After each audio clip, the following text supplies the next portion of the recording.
breaking news out this morning that is not going to get the attention it deserves, because the dumpster fire vending machine that is the Trump administration can't stop pumping out salacious headlines. But 5 years from now, if unaddressed, this story is the one that's going to be sticking with us, because the New York Times just got their hands on a 100-page document from the Department of Housing and Urban Development, or HUD. This document's expected to be released to the public in the next couple of days, and when it does, it will be a multi-billion-dollar bomb on the housing market. Now, I'm particularly close to this because I worked in housing and finance for 8 years, and I led a grant committee for a major nonprofit for the better part of a decade that helped allocate millions of dollars to housing and financial education programs. Now, essentially what we're talking about here is the value of housing first. This is a data-backed philosophy that says when a person is given housing before any other treatment, it becomes significantly more likely to successfully address other challenges like addiction and mental illness, leaving them in a better place to ultimately get back on their feet and live an independent life if health permits. But just like with the Trump attacks on Medicaid, the Trump administration's position is that you have to first fix yourself before you're entitled to help. The policy is so bad that last month, 20 House Republicans co-signed a letter that was published to Politico where they begged the Trump administration not to make these cuts for calendar year 2026. In this letter, they said that these changes should be implemented carefully to avoid destabilizing programs that serve individuals with severe disabilities related to mental illness, chronic health conditions, or substance use disorders, in addition to seniors with disabilities. In that letter, these 20 Republicans warned that severe cuts to this program for 2026 could result in almost 200,000 people being pushed out onto the street in 1 year. But these Republicans forgot that with Trump, the cruelty is always the point. Because in the notice that was published in the New York Times today, Trump wants to cut $2 billion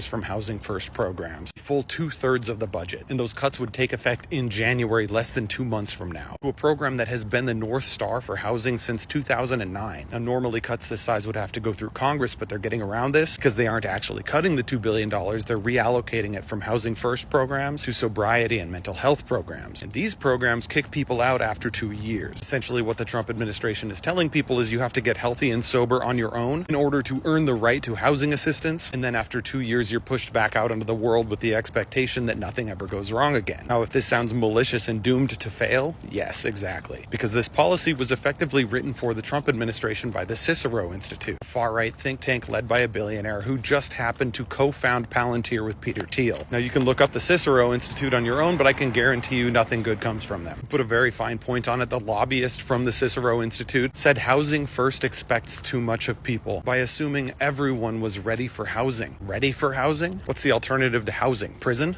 Yes, prison. Because while with one hand Trump's policies defund housing programs, with the other he's criminalizing homelessness across the country, effectively funneling homeless people into prison while funneling billions of dollars away from nonprofits, social workers, nurses, and doctors, and the developers and landlords that support these Housing First programs, and directly into the prison system, which costs billions more and does nothing to help people live a better life. Now, if this all sounds terrible to you, correct. But there is something you can do. You can share this far and wide, because public awareness does matter, and you can visit endhomelessness.org so you can learn more about the organizations that are suing to stop these things from becoming a reality. And of course, vote for Housing First progressives for Congress, so starting 1 year from now, we can put this trash behind us for good.